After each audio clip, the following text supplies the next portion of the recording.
Welcome to the Deep Dive, where we try to make sense of complex topics quickly. Today we're tackling a real beast of English, the phrasal verb take up. Oh, absolutely. It looks simple, take and up, but it's notoriously tricky. Right. It changes meaning all over the place depending on how you use it. It does. And if you look at the language learning sources, well, they show a pretty daunting picture. We're talking about, believe it or not, 9 distinct meanings across the B1 to C2 levels. 9. Wow. Okay, that's a lot for 2 little words. It really is. So our mission today is pretty clear. Cut through that. We want to distill those 9 meanings, look at how common they are, check the grammar, and crucially, find the pattern. Basically give you the quick guide so you can actually use take up without, second-guessing yourself constantly. Exactly. Whether you're talking about starting yoga or getting your jeans shortened or even dealing with some kind of office issue, the range is huge. The range is the surprising part. Okay, let's dive in. Where do we start? The most common one. Let's start with meaning 1. This is the B1 essential. Super common, everyone uses it. The basic idea is to start a hobby, job, or activity. Right, like I took up painting last year, that kind of thing. Precisely. Or she's taking up yoga. It implies you're actively deciding to start something new. And you hear it across different tenses, right? I mean, you could say, I've taken up photography recently. Absolutely. Present perfect works fine. Or even conditionals. If you take up regular exercise, you'll probably feel better. I would take up Spanish if I had more time. Standard stuff. Exactly. It's very flexible time-wise. Okay, now you mentioned a crucial grammar point for this one. What is it? Because this seems to be the key. This is the key for take up. For meaning 1, starting a hobby or activity, it's almost exclusively active voice. Active voice only. Pretty much. Because it's about a personal, voluntary action.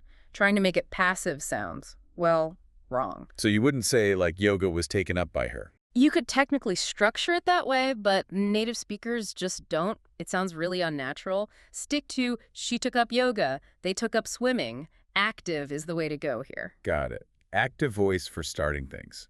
That's a really important distinction because, I mean, lots of phrasal verbs flip between active and passive easily. They do, and that's exactly why take up trips people up, because the next common meaning does the complete opposite. Ah, okay. So what's meaning 2? Meaning 2 is our first common B2 definition, and it's all about consuming resources, usually space, time, or maybe capacity, like on a hard drive. Okay, yeah, I can picture this, like complaining, this huge sofa takes up half the living room. Exactly, or this meeting is taking up my whole morning. It's about occupation, consumption. Or maybe something technical, like those old video files took up gigabytes of space. Right, pervasive usage.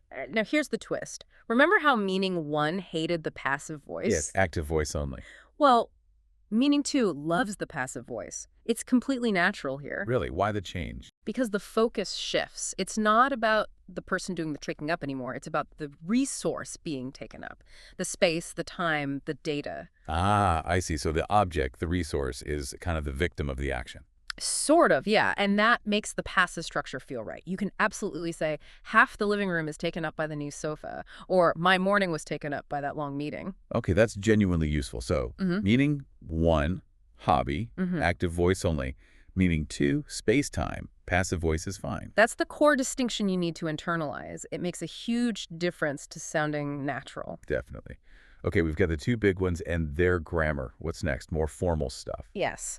Let's move into slightly more professional or formal contexts. Meaning 3 takes us up to C1 level. It's common in meetings, academic settings, that sort of thing. Okay. And it means to deal with or return to a previously discussed topic or task. Ah, okay. Like office speak. Let's take up that budget issue later. Precisely. You're not starting the issue fresh, you're returning to it. The committee will take up the staffing problem next week. Or, the board has taken up the question of expansion. It implies continuation. And since we're talking about issues and questions, abstract objects, I'm guessing passive voice is okay here too. You guessed right. Passive is very common, especially in official communications. The matter was taken up by the ethics committee. Sounds formal, standard. Makes sense. Yeah. Okay, what about meaning 4?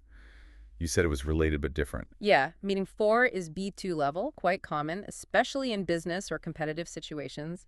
It means to accept an offer, challenge, or proposal. Ah, okay, so not just discussing an issue, but actually agreeing to something. Like, he took up the challenge to run the marathon. Exactly. Or in business, we decided to take up their offer of partnership. It implies acceptance, engagement, Feels a bit more active, more dynamic than just returning to a topic. But again, the object is an offer or challenge. So passive, okay. Passive is perfectly fine here, too. The challenge was taken up by several candidates. Or their generous offer was taken up immediately. Okay, so meaning 3 and 4, the more formal ones, both sit comfortably with the passive voice, just like meaning 2. That's right, they fall into the passive acceptable camp. Right, we've covered the really common ground now. What about the more specific uses? You mentioned tailoring. Ah, yes, meaning 5. This one's B2, fairly common, but only in a specific context. To make a piece of clothing shorter. Just shorter, not longer. Just shorter. Specifically, shortening trousers, skirts, dresses by adjusting the hem. Okay, so I need to take up these trousers. They're too long. That's the classic example. Or she's taking up the hem of her skirt. And I suppose the trousers or the skirt or the object, so passive is okay. My dress is taken up by the seamstress. Perfectly natural. You might even complain these sleeves were taken up way too much. Huh, yes. Relatable. Okay, meaning 6. Also B2. Yes, B2 and reasonably common. This one is to establish oneself in a place or role. It sounds a bit more formal than just saying, start a job. So it implies settling in, maybe something significant or long-term. Exactly. You're not just trying it out like a hobby. So she took up her position as CEO last month, or sometimes for residence, though it sounds a little formal now.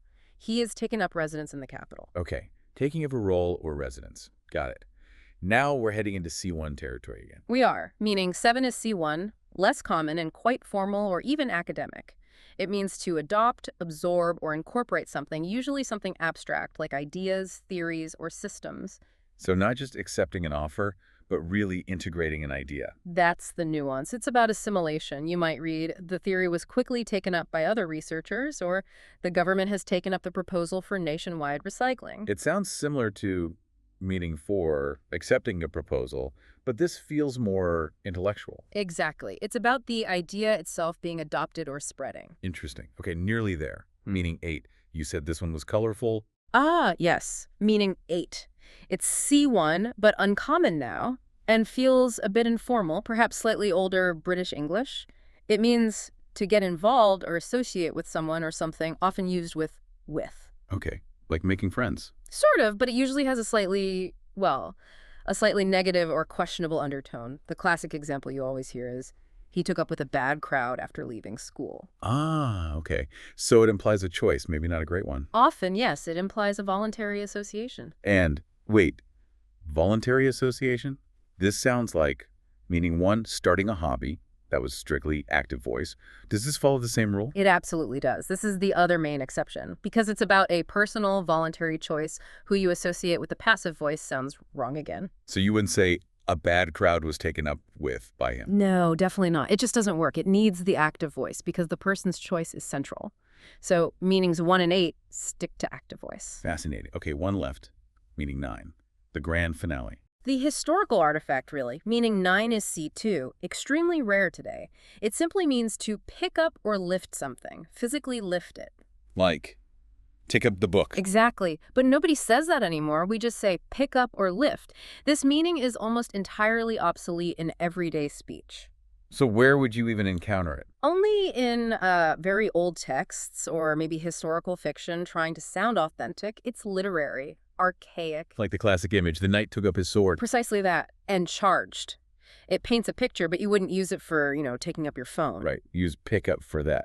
Okay, wow, 9 meanings from starting yoga to shortening trousers to knights lifting swords. It's quite the journey, but if we synthesize it, the core takeaway is that grammar pattern. Let's recap that. The really common one, starting a hobby, meaning 1, and that slightly dated one about associating with people, meaning 8. Those are about personal, voluntary actions. They demand the active voice. Right. But most of the others taking up space or time, M2, dealing with topics, M3, accepting offers, M4, tailoring, M5, starting a role, M6, adopting ideas, M7. They all deal with an object, a resource, an issue, a proposal being acted upon. And for those, the passive voice is generally fine and often quite natural. So the nature of what is being taken up, a personal choice versus an external object or resource, dictates the grammar. That's the fundamental split, and it shows language evolving, doesn't it? How so? Well, we started with the purely physical meaning, the knight taking up the sword, meaning 9. That's probably the oldest sense. Okay. But that physical meaning has faded, replaced by simpler verbs like pick up. What survived and flourished are the more abstract metaphorical meanings.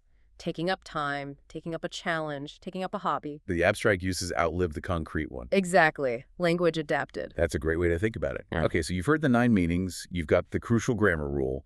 We want to leave you with one final thought to consider. Thinking about that history, the physical versus the abstract. If you had to choose just one meaning of take up to preserve for future generations, which would it be?